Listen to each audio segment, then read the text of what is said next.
বর্তমান সময়ে বলিউড সিনেমা দর্শকের কাছে ব্যাপক জনপ্রিয় হয়ে উঠেছে, বিশেষ করে অ্যাকশন, রোমান্টিক ও কমেডির কারণে। আজকে আমরা জানতে চলেছি দেবা সিনেমার কিছু অজানা তথ্য। এই সিনেমার বাজেট কত, রিলিজ হয়েছে কবে, পরিচালককে, সঙ্গীত পরিচালককে, এমনকি হিট হয়েছে নাকি ফ্লপ হয়েছে, সবই জানাবো আজকের এই ভিডিওতে। সুতরাং ভিডিওটি অবশ্যই শেষ পর্যন্ত দেখুন।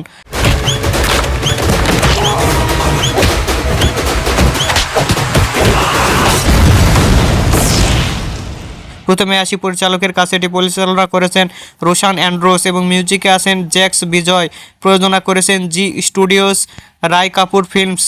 অভিনয় করেছেন শহীদ কাপুর, পূজা হেগড়ে, পাভাইল গুলাটি সহ আরও অনেকে। এটি 31শে জানুয়ারি 2025 সালে হিন্দি ভাষায় মুক্তি পায়। এই সিনেমার বাজেট প্রায় 60 কোটির মতো। এটি বিশ্বব্যাপী আয় করেছে 56 কোটি। সেই সাথে সিনেমাটি ফ্লপ হয়। এটি এখন দেখতে হলে অবশ্যই ওটিটি প্ল্যাটফর্ম নেটফ্লিক্সে দেখা যাবে। খুব সম্ভবত এই সিনেমার দ্বিতীয় পার্ট আসতে পারে। আপনাদের কি মনে হয় অবশ্যই কমেন্ট করে জানাবেন। আর ভিডিওটি ভালো লাগলে লাইক, শেয়ার, সাবস্ক্রাইব এবং